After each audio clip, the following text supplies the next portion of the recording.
Hello again. This is a lesson on modal arpeggios.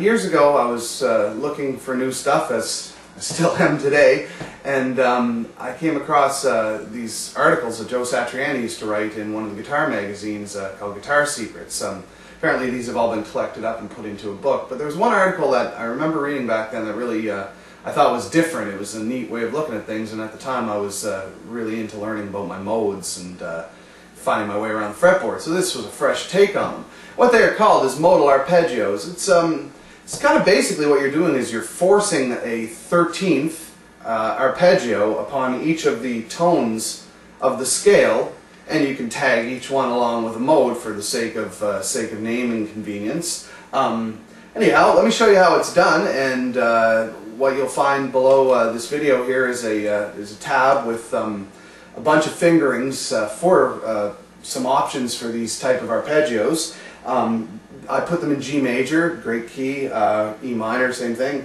and they start on, in this case, on the 5th string, so they'll be 5th string roots, so you'll find they're pretty compact, and you can even pull off some sweeps on them if you practice a bit.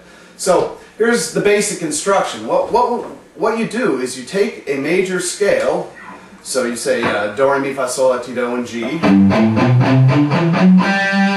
But now we rearrange the notes in sort of a leapfrog manner. The same way you build chords. You're building triads, except you just keep going. You don't stop at your 5th or your 7th. You just keep going right through. So we create a rearrangement of the scale in thirds. So in this case, if I start on a G, I take the G, I skip the A, I take the B. So I got a third. Skip the C, and I take the D. There's my 5th. Third, 5th. Pretty basic so far. It's just a major triad. So now I'm going to go to the next one. I skip the E and grab the F sharp. Skip the G and grab the A. Skip the B, take the C. Skip the D and take the E. And that brings us back to Do. Kind of a strange way to get through the scale, but it sounds like this. We've got root, 3rd, 5th, 7th, 9th, 11th, 13th, root.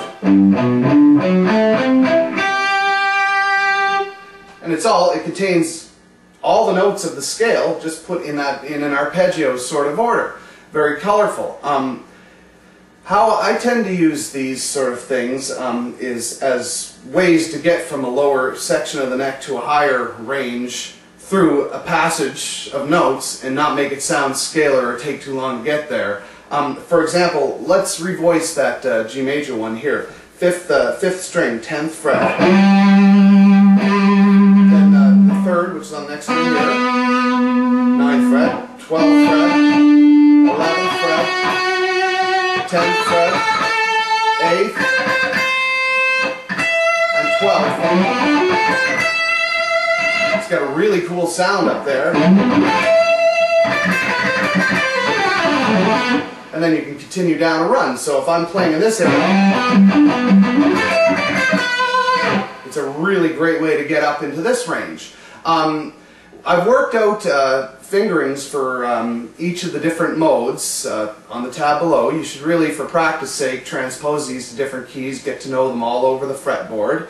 I have my favorites, as you probably will, based upon different points, path of least resistance type of thing, easier to play, or they just happen to sound nice. The Lydian one sounds exceptionally nice and is easy to play. It's for example, here, if I'm doing a C Lydian arpeggio or a C with the Lydian 13, it follows right through all the notes. It would be up in this position: C, E, G, B, D, F sharp, A.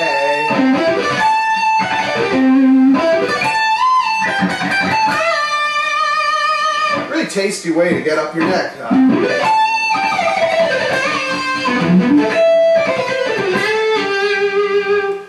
So anyhow, hopefully you got a little insight as to what those are, and have some fun, play around with them, maybe come up with some of your own voicings for them, learn them in multiple keys, try different techniques on them, try alternate picking, try sweep picking, and then start trying to fit them into your solos. Alright, enjoy. Cheers.